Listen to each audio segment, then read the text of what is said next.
It's time for another verb of the day. Today's verb is fill. Let's take a look at some of the definitions or ways that we use this verb.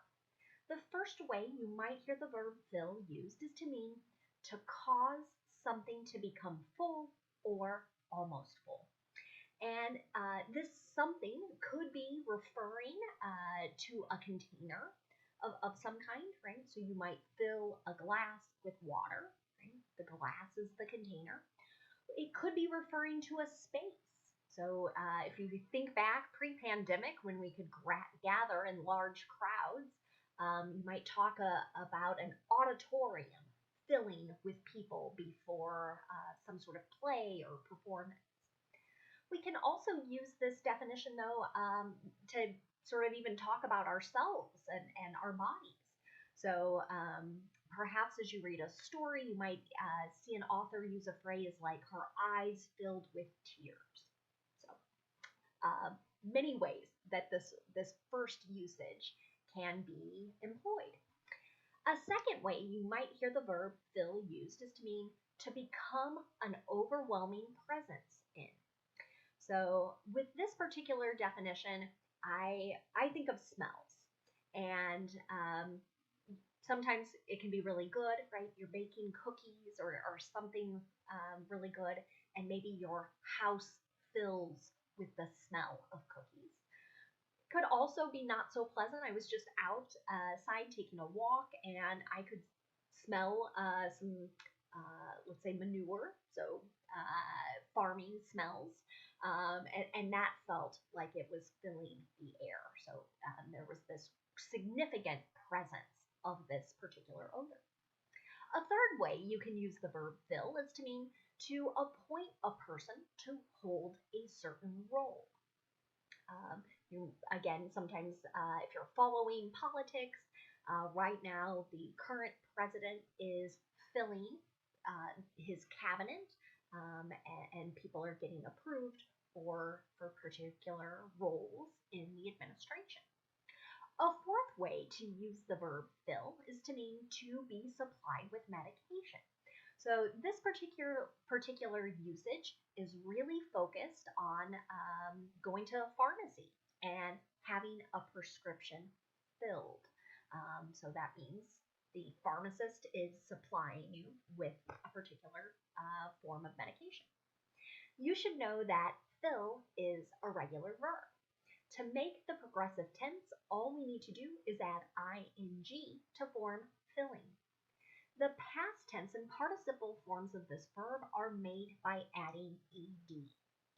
The base verb, fill, ends in this voiced L sound. So our ed is going to make a D sound. Filled, filled. Now let's take a moment to look at some phrasal verbs with fill.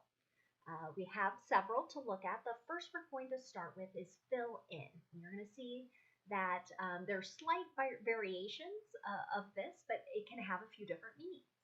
The first way you'll hear fill in used is to mean to complete a form.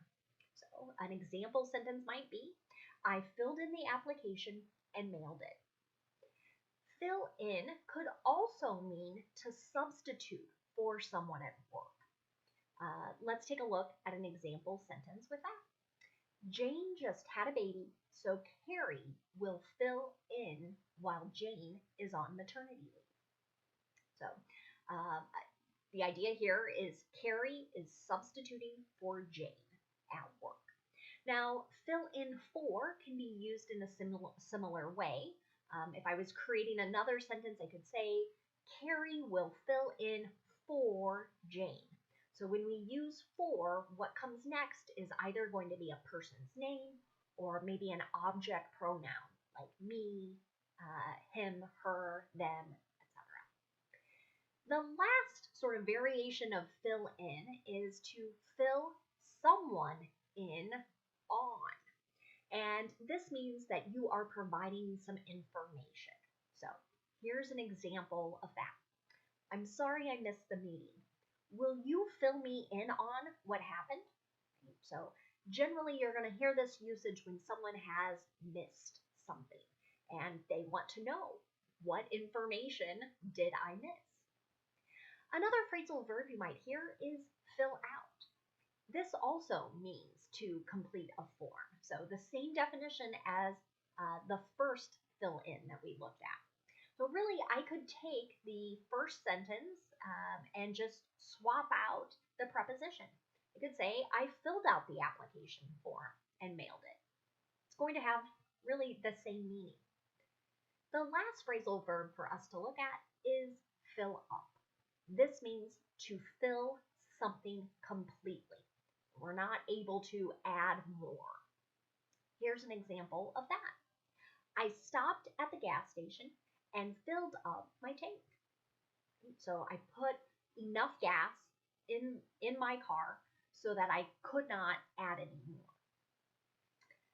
Now let's take a look at some sample sentences with fill. And today we're going to focus on making yes or no questions that are polite requests. So here we're asking someone to do something for us, to do a particular action. And with many things in English, there are going to be several ways that we can do this. Some are maybe considered a little less polite. It's not bad or wrong for you to use it. I think the less polite forms are things you hear among friends. So as people you know well, generally we tend to be a little less formal with the people that are close to us. So let's start by looking at making the least polite form of request. So to do this, we're going to either use the modals can or will. So we'll start with can or will, then we'll have our subject. Many times it's you singular, you plural. Then we'll have our base verb. And so here I used one of our phrasal verbs that we just looked at. Can you fill me in on what I missed? So another example of that. Will you fill me in on what I missed?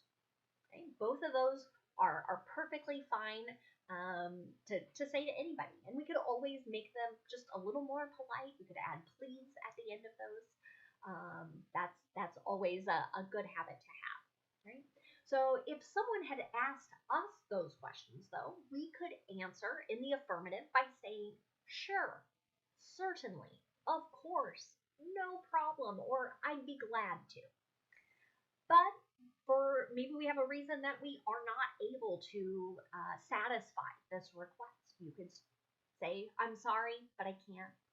I'm afraid I can't. You could provide a reason if you wanted to, but you don't have to. Now let's make our request just a little bit more formal. We can do this with the same structure of using a modal, then a subject, then the base verb, but now we're going to switch our modals. Could and would are generally considered to be a little more polite when making a request.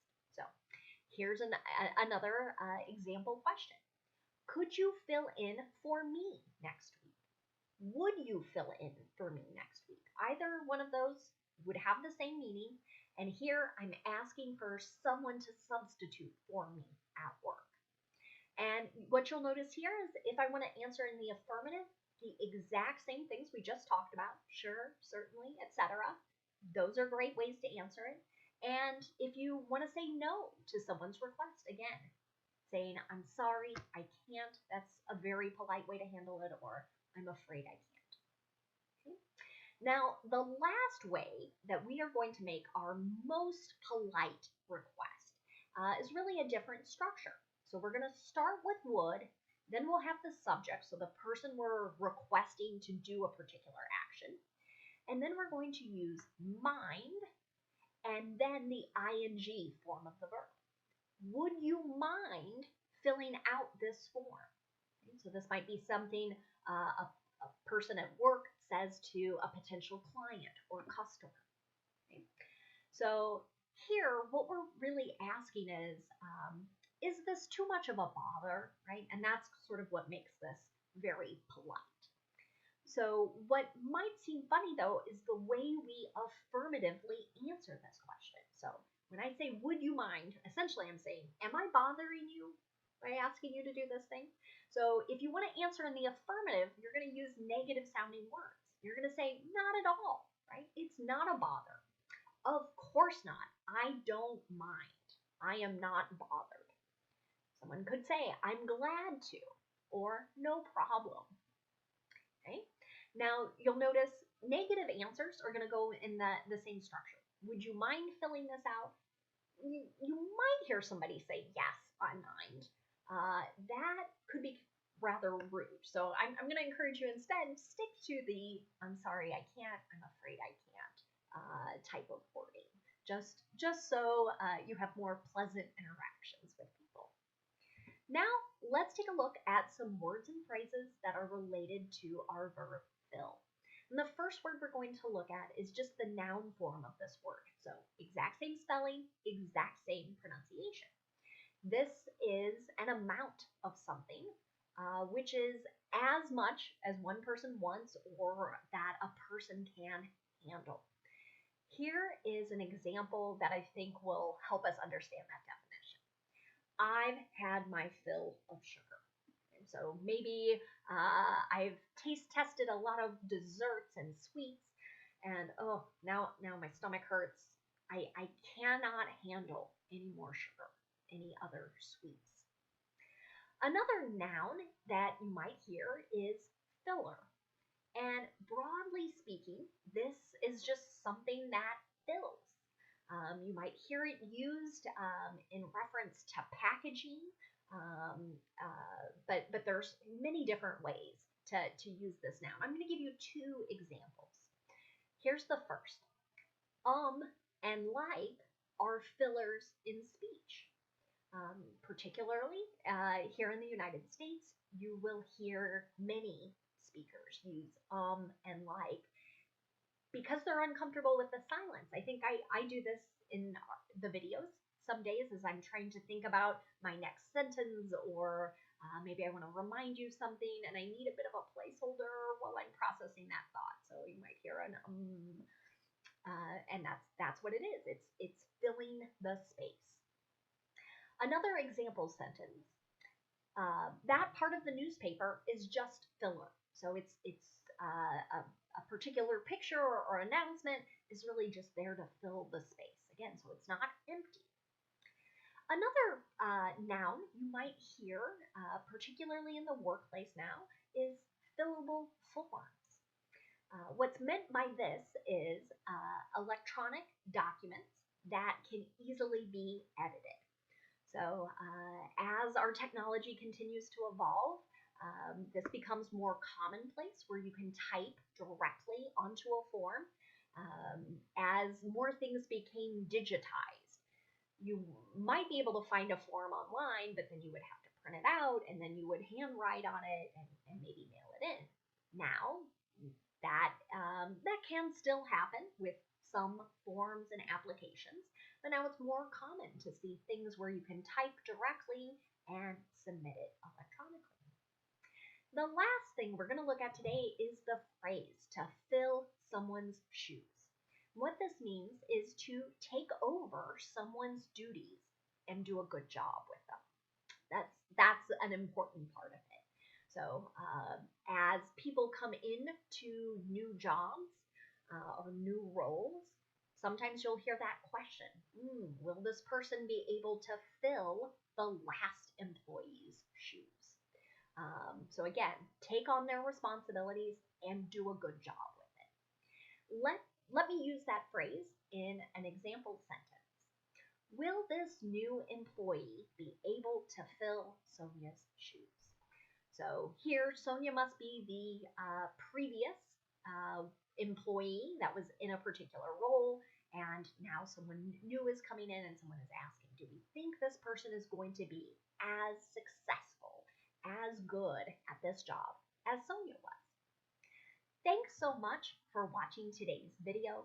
I hope you have a great day.